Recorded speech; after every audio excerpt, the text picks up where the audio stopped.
Hello, world. So, just like I promised, I want to do a 10 things I learned from pregnancy video. And this is not a video to just tell you all the things I went through with pregnancy and oh, this is how week 9 went and 10 12. That's not what this is about. I had an obsession with videos like that early in my pregnancy, especially when I was kind of trying to like guess the gender and all the rest of that stuff. And now looking back, I realize that's fun, that's exciting, it keeps it rolling, but it's totally unnecessary. So I want to get into the 10 things that I learned from pregnancy in general. And these are just things that you really don't think about until you're pregnant.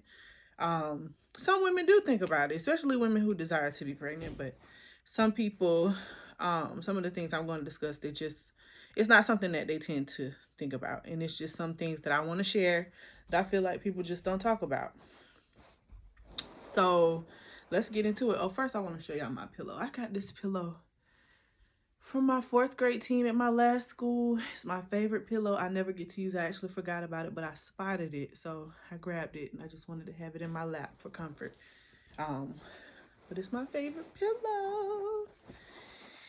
So let's get into it. So, number 1, it is not a blissful experience for everyone.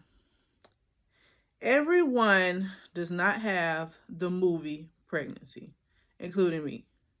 I did not have the pregnancy from heavens above. I did not feel like Gone with the Wind fabulous.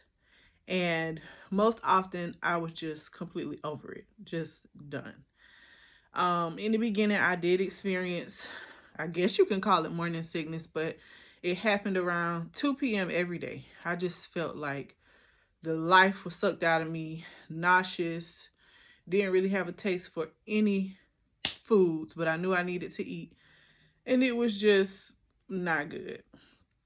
So that lasted from about 6 weeks to realistically like week 15. And some people's like, oh, when you go into your second trimester, it'll go away. And it didn't go right away. It took some time, but once it did go away, I did feel better. But overall, I have been really embracing the fact that I get to meet my baby at the end of the road, because the road was not easy. So take that into consideration when you talk to people about being pregnant in their pregnancy, and don't judge them if they don't like it. I mean, it's not easy for everybody. Some people think they're prepared and they totally weren't. And some people have, what is it called? Hyperemesis gravidarum. I didn't have that, but some people have, they literally have like near-death experience through just carrying a baby. And they can't keep food down. They look emaciated.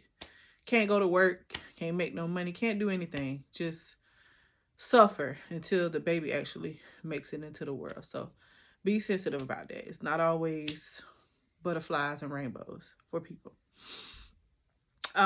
So that leads me into number 2.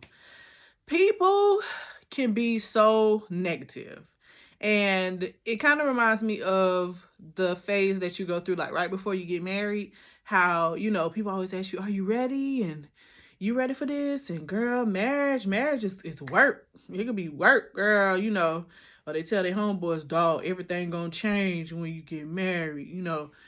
It's it surprised me how often I would receive feedback from individuals, and this isn't just friends, it's just people at work, people that don't really know me sometimes. Like, oh, you have a baby, girl, everything gonna change when you have that baby. You ain't gonna be wanting to hang out and travel. You ain't gonna be wanting to do this. You ain't gonna be wanting to do that. You ain't getting no sleep. You might as well forget about that. You can throw that sleep out the window. Telling me what my husband is and ain't gonna do. Just different things like that. You can only imagine. And we need to change that narrative for pregnant women, for women in general, because you shouldn't lose yourself in pregnancy, definitely, and not in having a child, especially if you have your individuality, your feet on the ground before. We need to be a village for people. And we read in our book club this December, my first book club with Be Empowered. We read Year of Yes by Shonda Rhimes, and it was so necessary for me becoming a mother. And it was necessary for the women in the club that were actually mothers, and talking about mom shaming and how, we as women, especially mothers, are sometimes so quick to tell somebody what they're going to experience and how they're going to experience it. And sometimes it comes from people that don't even know you. And it's just so like, I'm the type of person, I'm going to call you out on it. Like, somebody can say something slick, like, I'm trying to think of a comment that was said to me. Somebody walked past my office and slick say, your days are numbered. I'm going to stop you and say, well, what does that mean? What would make you say that? Like, what did you experience that make you feel like my days are numbered? Things like that. So just watch what you say. Mothers, not only do they have to worry about postpartum, post-pregnancy, but they have a lot of mental things going on before the baby even gets here, especially if they're women like me who are just accustomed to going whenever they want, doing whatever they want for such a long time. I'm 33.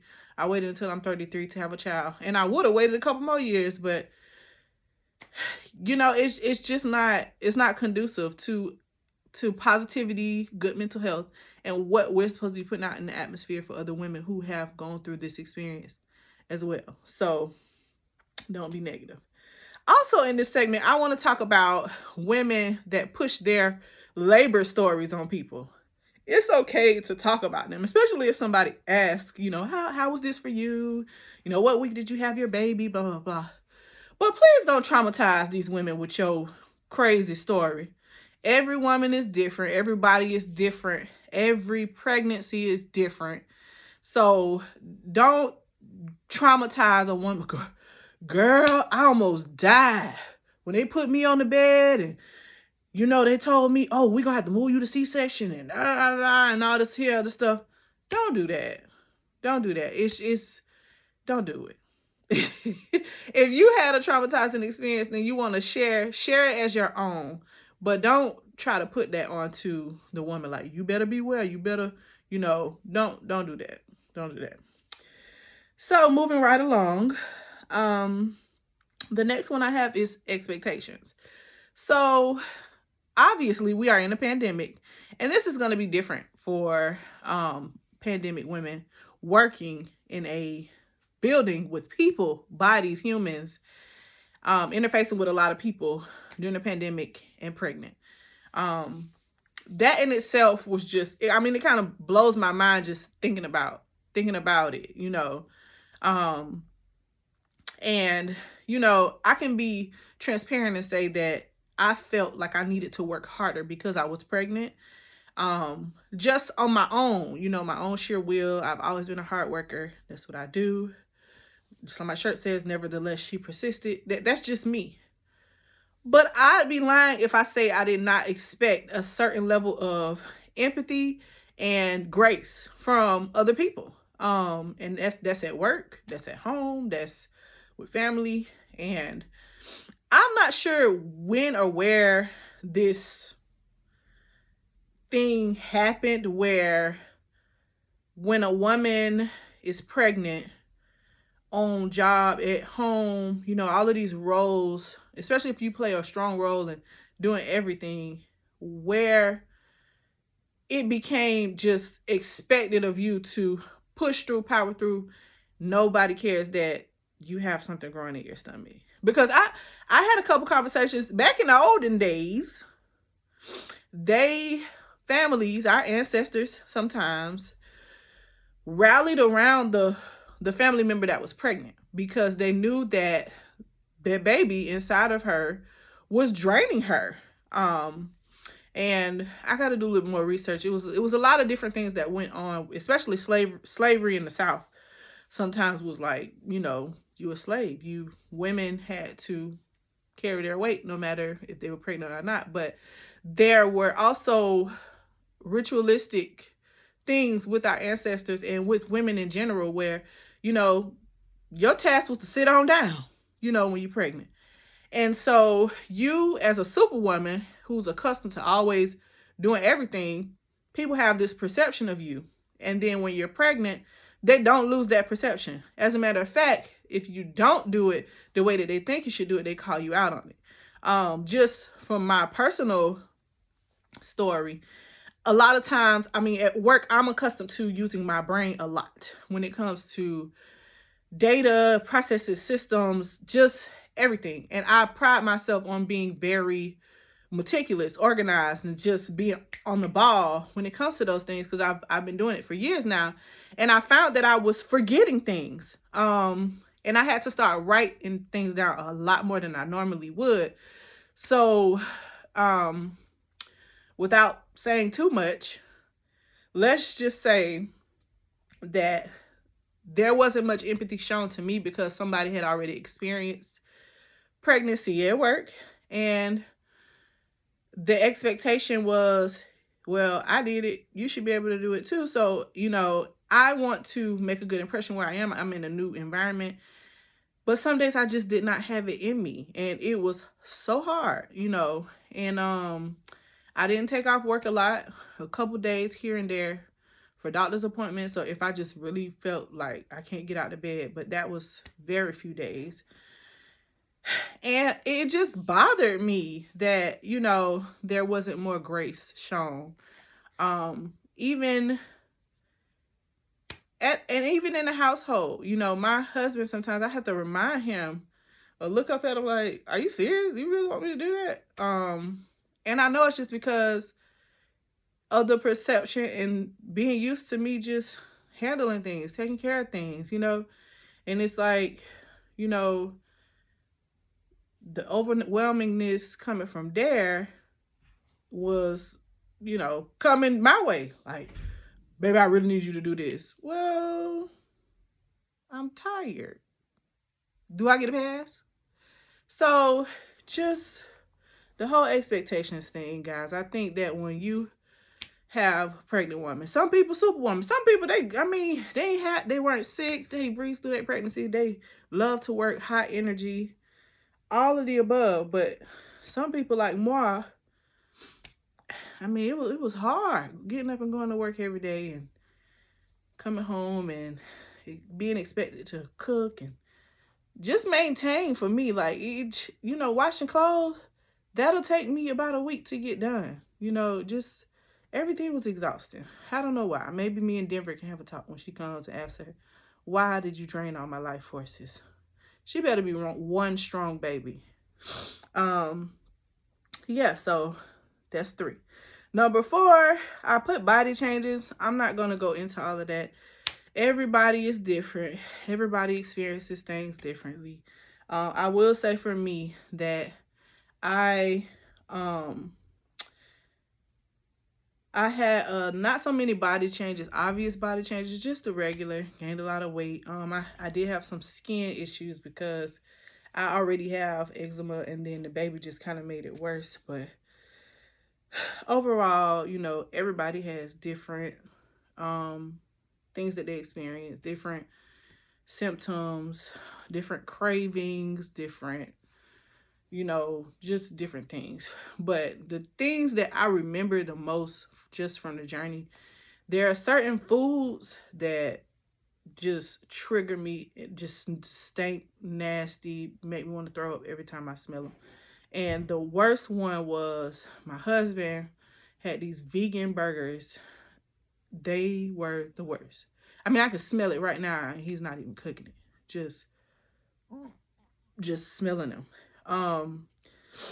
Certain other scents bothered me. I had a problem wearing like cotton masks that had a scent from like the day before, or plastic or something like that. So I preferred the like disposable mask to wear to work. What else? My cravings. In the beginning, I craved a lot of salty food, hot sausage, bad foods. Like, I was craving a lot of bad, like, snacky foods. But toward the end, I think my biggest craving, I craved salad a lot. French fries and a lot of ketchup was huge for me. And sweet tea. I love sweet tea. So those were some of the things that I dealt with. But overall, the reason why I put body changes this one is because that was difficult for me. And I have a friend that I'm friends with on IG. She was also a track athlete in college and things like that. And she and I had a similar experience with all of the body changes. And I think it's because we're so accustomed to having control of everything, of how our body looks and feels, and what we put in our body. And to be pregnant for us was just losing control of all of that. And you just got to kind of let go. And on top of the fact that I am used to just being able to control that, I just liked having control, and to lose it, you got to depend on like just your thoughts and people around you to, help you if you can't get out of bed, but the only thing you can eat that day is fries. It's like, I really need some fries. So I depended on DoorDash a lot, but it was very expensive. And that's another thing. I didn't put that on here, but food, I blew a check on some food during this pregnancy because if I wanted it, I had to have it, and I didn't care if it cost $30. And that I just am disgusted by, because looking at my food budget every month was just tearful. So yes, nobody can really prepare you for the body changes because everybody doesn't experience it the same way. I will say halfway through my pregnancy, I said, I think I want Denver to be my only child. But just like I'm seeing that I forgot how sick I was in the beginning. I'm forgetting these things. And I'm pretty sure it may be the same thing. If I decide to have another child, Lord's will, give me another child. I'll just experience it all over again, and then it'll jog my memory. But right now, I don't remember the hardest parts. But I wasn't prepared for them. But who is? I'm only on number 5. Okay. Number 5, being extra sensitive. Now, this was huge for me. And it made me put a lot of things into perspective. And it also kind of changed my perspective for the remainder of my pregnancy after I experienced this. Being extra sensitive to women experiencing infertility issues and miscarriages. There was an individual, I'm not going to pinpoint where it was, but I do know her. We do have some familiarity with each other. And one day she came up to me and she asked me how I'm doing. And I said, girl, I'm making it. This ain't for the week. Da da da da. And I rambled off something negative. I don't know. It wasn't positive. And she was like, oh, well, I wish you blessings on your journey. I've been trying for 6 years. And I was at the moment just kind of floored, because I'm like, in the moment, I didn't know what to say to her. I felt terrible for saying, oh, girl, it's just and this person, and I know enough about her to know that she had been trying, the in vitro and all those type of things. And I was like, oh, girl, well, you still young, I'll be praying for you. And she's like, well, 6 years and I'm 37. And I mean, she didn't look nowhere near 37 to me, but that just kind of set it back again. And dang. And in that moment, I don't know what I said. I rambled off something. It was good enough for her to walk away and feel okay, but it really weighed on me like the whole rest of the day. Like, I didn't know what to say to a woman who desperately wanted a child. And here I am, big pregnant and complaining. And she's been trying, and her husband, for so long to have a child. So I think that as pregnant women, or as a pregnant woman, you have to have your response ready for something like that, especially if it's a friend of yours that may be experiencing it, a family member, because I can just imagine how hurtful it could be for somebody to just kind of blow off pregnancy or tell you it ain't what you think, girl, and you really yearn to have like your own child. Like, I haven't experienced it yet, but they said, you know, it's nothing like having your own. And I can already tell, like, it's going to be nothing like having my own. And for somebody who just can't get pregnant, it's really, it's hard for them. So one thing that my mom always did, she recommended this book. And she bought it for me too. I didn't get around to reading it, but I keep it just in case I need to give it to somebody. And it's called Supernatural Childbirth. And it's experiencing the promises of God concerning conception and delivery. And I recommended this book to a colleague of mine years ago when I was a teacher at Rains High School.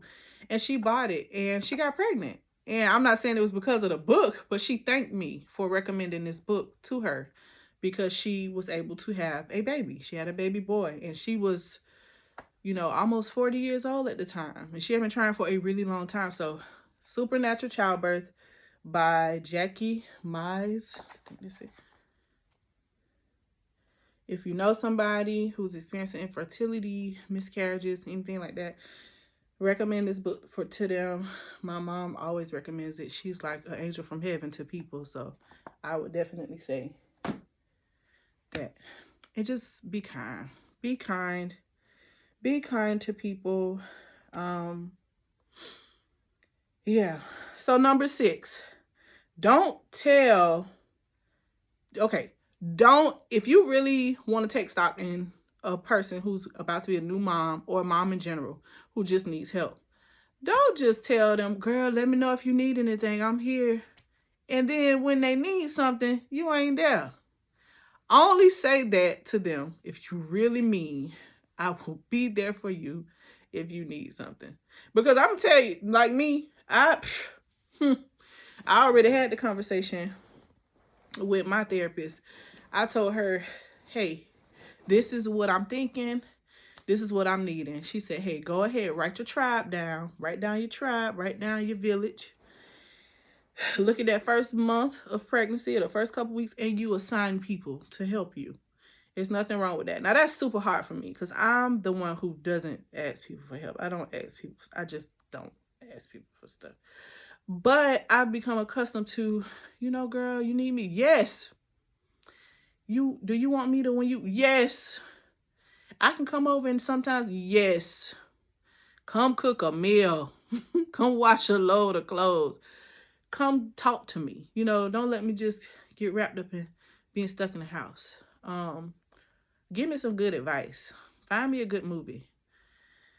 Let me take a nap right quick. You know, those type of things. So, only tell pregnant women and moms that you are going to help them. And this goes for people who baby is fresh out. Not even just fresh out. People who have little children who just need a break. If you're going to help them, if you tell them you're going to help them, make sure you help them. Okay? So, we are on number 7. And this I'll keep personal to me. And some people just don't do it. But in my mind, I just knew this was going to be a part of my regimen. I was just going to be thebomb.com and, oh, excuse me, indigestion a little bit. That was going to be that on that. Working out. So about 8-9 months ago, I'll say 8, sweet tea, I posted a video where I was working out in my garage and I was going in. I'm jump roping, I'm box jumping. I'm using the dumbbells. I'm on it. Got my music going, all of that. That was the last time I worked out. I very quickly found out that I just got so winded and drained so quick from the smallest things that I just could not do it. And I was a coffee drinker throughout my pregnancy. I only drank the recommended amount and not every day. And coffee, it was a very quick fix, but just for like work movement type things. But to try to go to a gym or go in my garage, it just was not happening for me. So I anticipate one day, if I decide to have baby number 2, and it's the Lord's will for me to have baby number 2, maybe I can time it to where I can be like, I don't know. I'm not even going. I can't see that far. I desire to be more fit in my next pregnancy that happens, but this one, my job was my workout, and I just will try to get my steps in, make sure I look at my watch, set my goals. That's it. So after this, you know, I tell people all the time I want my body back. I'm not talking about my fit abs cut up. I'm just saying I don't want the nausea, heartburn, indigestion, upset stomach, diarrhea. I just don't want that. I want to have my same appetite back that I had before, eat my crab trays and my margaritas and my sangria, Colorado sangria. That's it. That's it.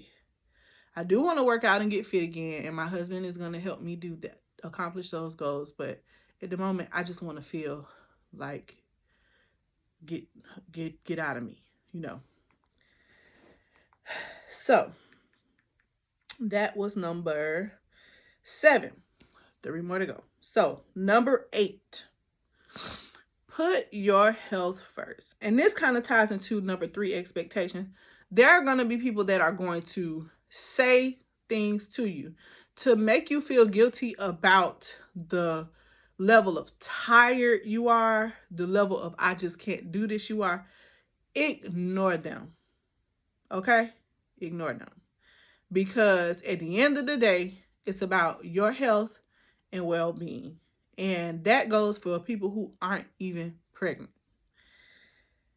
There were times where I was at work and asked to move boxes, deliver textbooks, and this is after I had already explained that I was having chronic back problems. Like, my baby just got too heavy for me and my back was hurting so bad.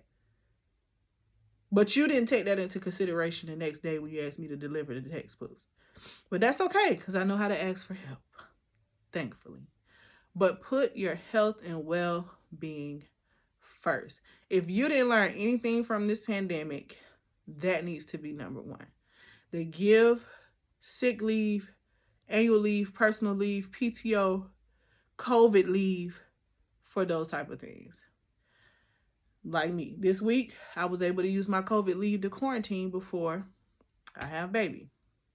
And I was guilty about using it, but being home, I felt so at peace. I felt like, this is what the Lord would have for me to do, because I'm about to give birth and I shouldn't be trying to bust my behind when I'm about to have a whole baby. And women, you shouldn't do that either. You have a baby, you get pregnant, you have to give yourself enough grace and mercy to tell other people, no, I'm sorry, I can't do that. That's not going to be me. And don't feel guilty about it. Because, listen, everybody experiences life differently. So everybody definitely experiences pregnancy differently. And you got to be honest with that. So number 9, the truth about nesting. So everybody's like, oh, have you started nesting yet? Have you done this, done that? And I have, but why y'all say nesting like it's supposed to be so fun and blissful? I was exhausted decorating that nursery, cleaning that nursery, and still to this day unpacking things that are still coming for that nursery.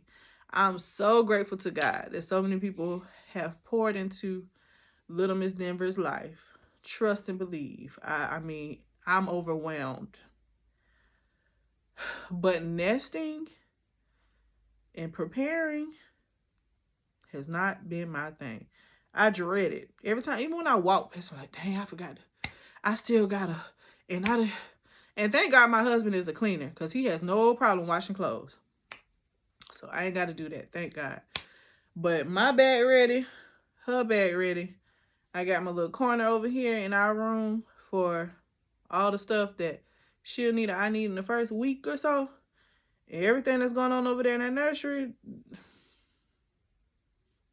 just going to have to wait. She got a bassinet set up. We're waiting to buy the crib. Clothes, Pampers. I mean, it's Pampers galore. Oh, I thank God for that. Every little thing that she could need, she has. And I still have some things I need to purchase with her gift cards and whatnot. But nesting ain't fun.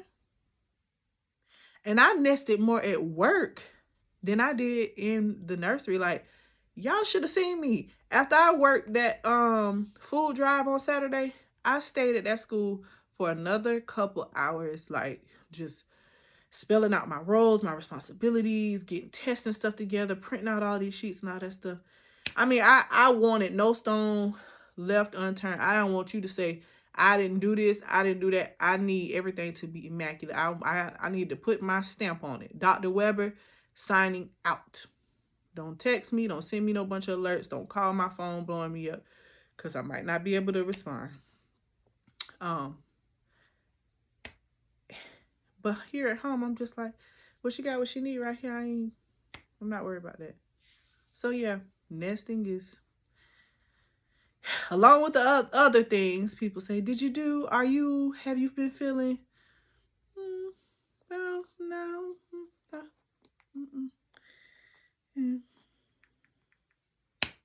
Last but not least, and this one is important, I felt led to talk about this for some time now. And it is very, very, very necessary that I say this to the masses. Because we are different.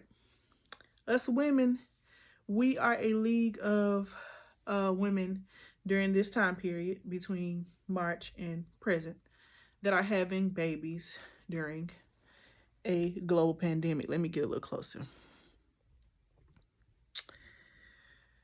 Ladies and gentlemen, I beg of you, please do not call people's babies a Rona baby.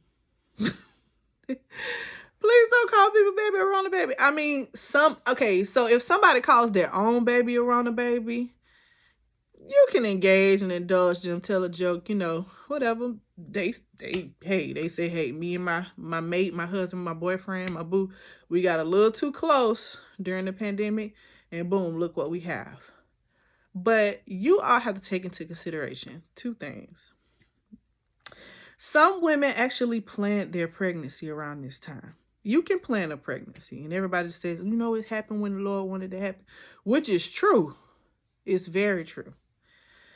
But like in my instance, I knew that this would be the year, or 2020 would be the year I was going to get pregnant. And the reason why I knew that was because I told my husband, I just want to be married for a year or so, finish my degree, which I did in April, and I said, boom, we good from there. My doctor told me, which is a fertility specialist, told me, the birth control you're taking, whenever you're ready, stop taking that birth control 2 months before you're ready. I stopped in March, before we even knew the pandemic was a thing. April, boom, into May, I conceived. June, found out I was pregnant. There you have it.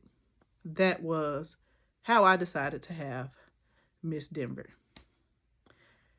And secondly, I have friends, close friends and associates who have been trying for years to either get pregnant or stay pregnant. And this just so happened to be the year for them, 2020, that they were able to get pregnant and have a baby. And I'm talking about 4 miscarriages, 5 miscarriages. This was just their year. Now, how do you think they're going to feel if you called a baby a Rona baby? It's rude. Just don't do it. Even though the baby came during this period, you can just call them. They'll have a name for our baby soon. But don't call people baby a Rona baby. I get offended because I waited till I was married, till I finished my degree, all these things. I could have waited forever, which I probably would have felt terrible if I did. But I knew once I finished school and that I was going to a different environment this school year, and it was time. Let's see if God has it in store for us. And we took a leap, and thankfully we got pregnant fairly quickly. But it don't work out like that for everybody else. And if you did have a Rona baby, congratulations. It's a blessing. But don't call people baby Rona baby. Okay? So those are my 10 tidbits. I do want to put emphasis on the expectations piece and the piece about having friends that are experiencing infertility and those things like that.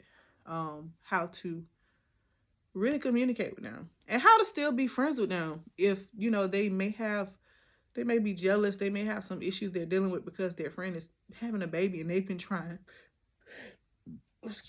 for a fairly long time.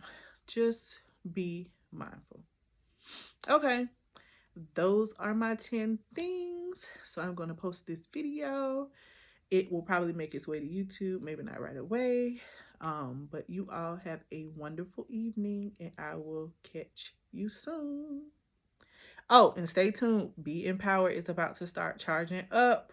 Yes, Miss Denver will be here next Thursday, the 25th. But once I get the groove of hanging with Miss Denver, it's going down. Be Empowered is going to ramp up. We're taking it to the next level, and stay tuned.